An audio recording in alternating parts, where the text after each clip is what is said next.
Internet, I'm Hugo. Let's go. You know, Decent. I respect you didn't go for the "It's a me, a Mario." Woohoo!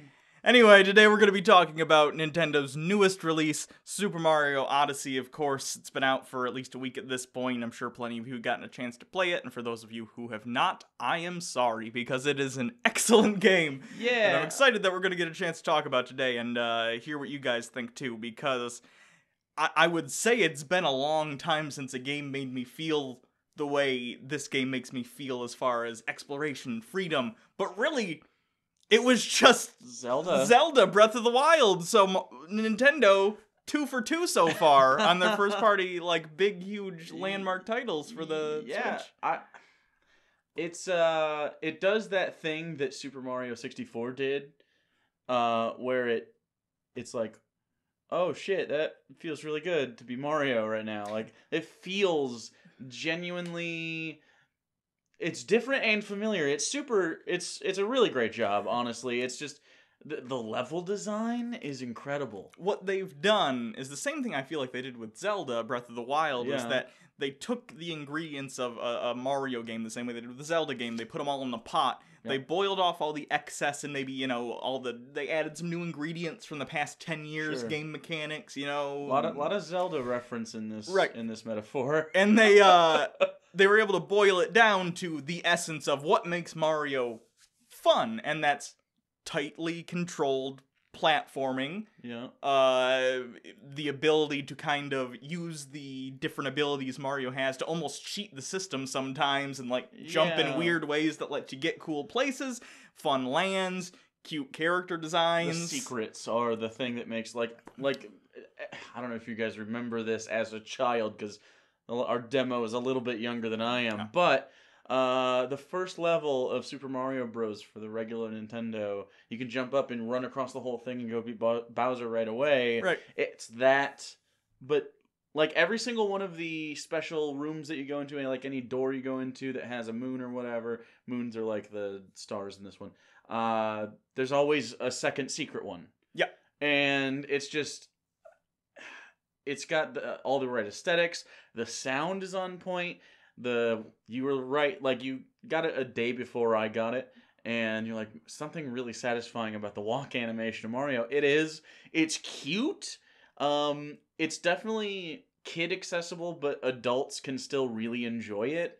It's got all the stuff that you want out of a Mario title. It really is perfect. How many moons are you up to at this point? I'm curious, because I don't know what you're... Probably 3-something? 3-something? Okay, I'm up to 7:30-ish. Right. And I felt like I played a shit ton of this game. Yeah, it goes on just for absolutely ever. And it's a good thing. Like, the levels change as you do things in the levels. Yeah, have you saved the princess yet? Yeah. Okay, so for those of you who don't know, once you save the princess, that's not the end of the game. In fact, that's really when the game just starts, because at that point,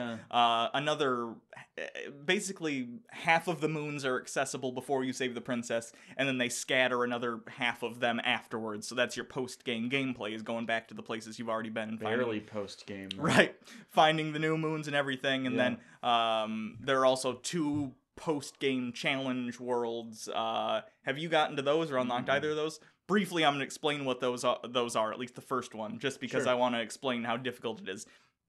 The platforming in just, the main game isn't hard. As we said, it is a kid's game. It's very accessible to children. They can save the princess just fine. Your kids are not going to be able to do these endgame things. Yeah, the 100%ing stuff is...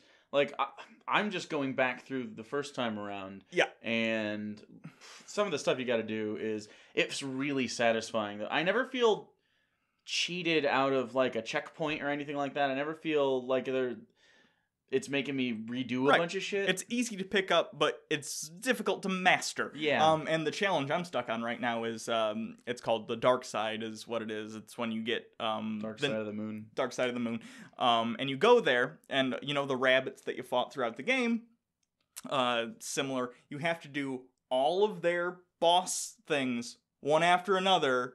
With the same health. With the same health. Yeah. No hearts appear like they did before, so you can't get any more health at any point, and then you gotta fight a giant robot thing, the robot thing you also fought them in, but you gotta do them all at once, and the Nice. difficulty is ramped up from what it was in the main game. Like the Bowser fight at the end is a sneak peek of that, Yeah. I think. And then after Dark Side, there's one I haven't even unlocked yet that's called Darker Side, which I think is going to be probably another Bowser battle, like, you know. Bowser was pretty nuts the last time. But anyway, it's just, whether you're a casual fan of Mario who hasn't picked it up since Super Nintendo, or you're a hardcore gamer who actually wants a challenge, like Super Mario 2 The Lost Levels challenge level,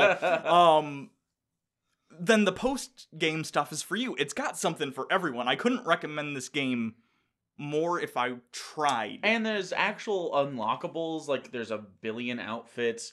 I don't do the amiibo thing, but for people that like those, there's tons of content for that.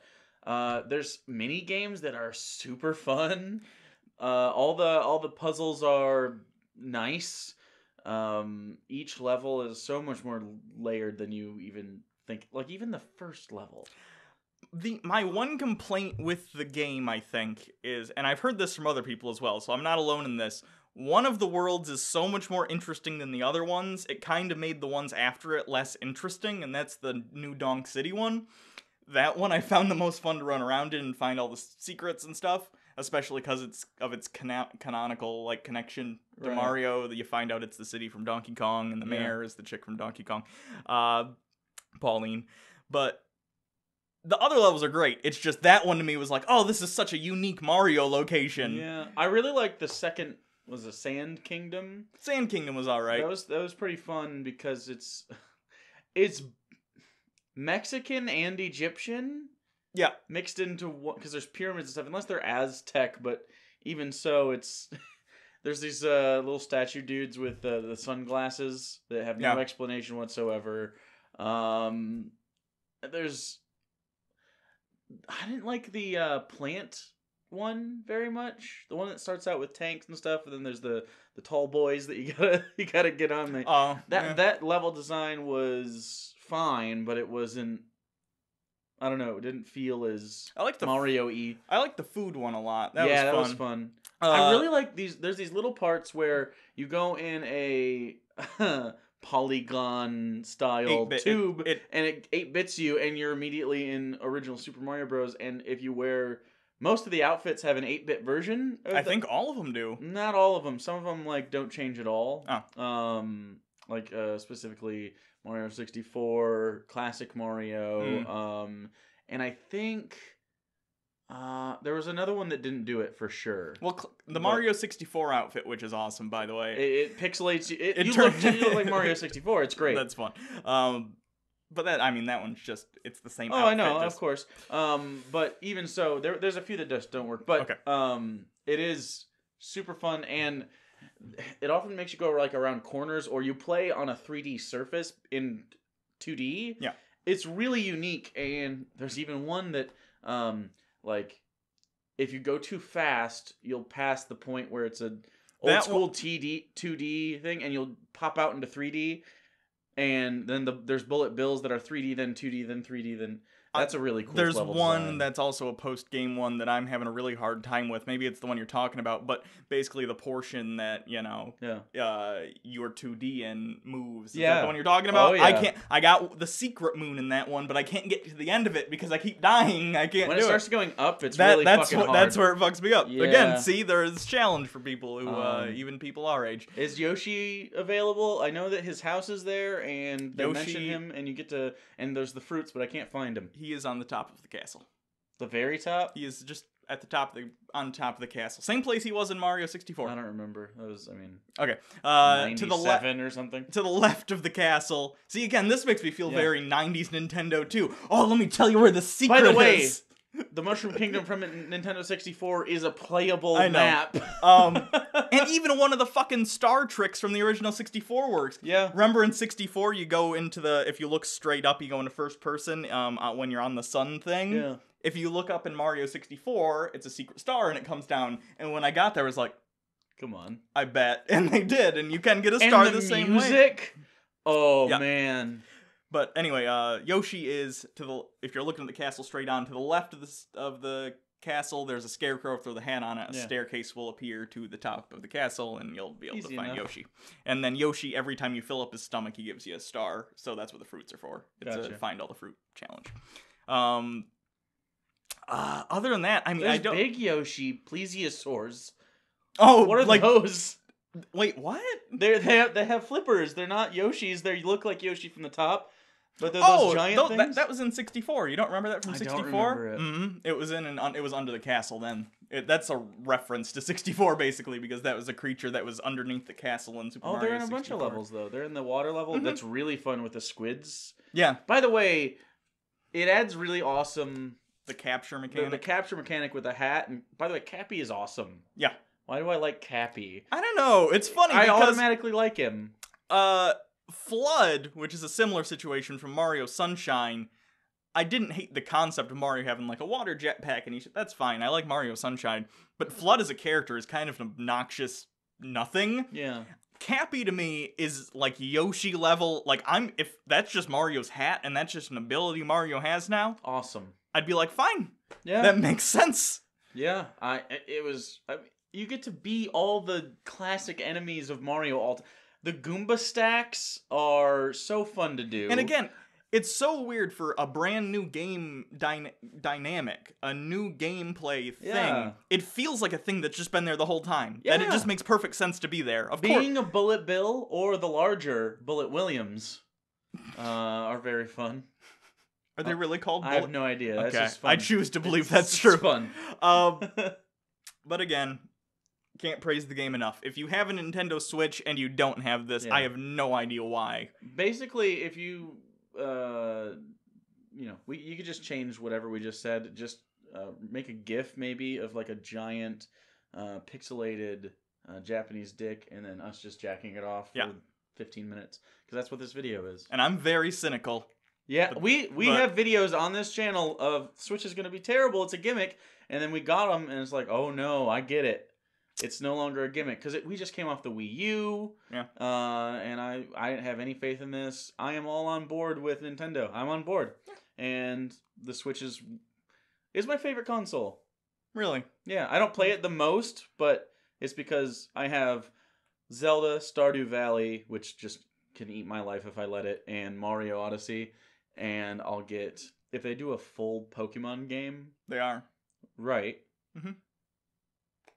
that's over for me. Like, some RPGs, which are definitely coming out, I know, because Super Nintendo style RPGs like Chrono Trigger.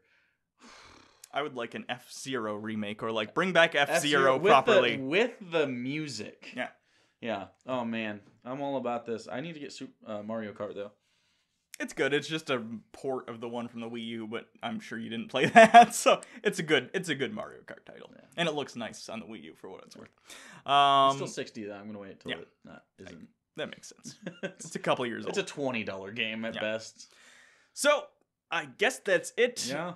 Go buy Mario. It's fucking good. Yeah, it's really good. So until next time, it's a Mario. No! Also, sad lack of Luigi in this. Yeah, you can get By the way, Luigi's outfit. The co-op sucks. That's another. the The worst co-op part. is. Don't even bother. Don't even bother. Anyway, Terrible. That's the tack on at the end of it. I'm Jake. Don't DLC Luigi. I'll be mad. Oh man. If you DLC Wario, though, I'm on board. What about Waluigi? Fuck yes. Wow!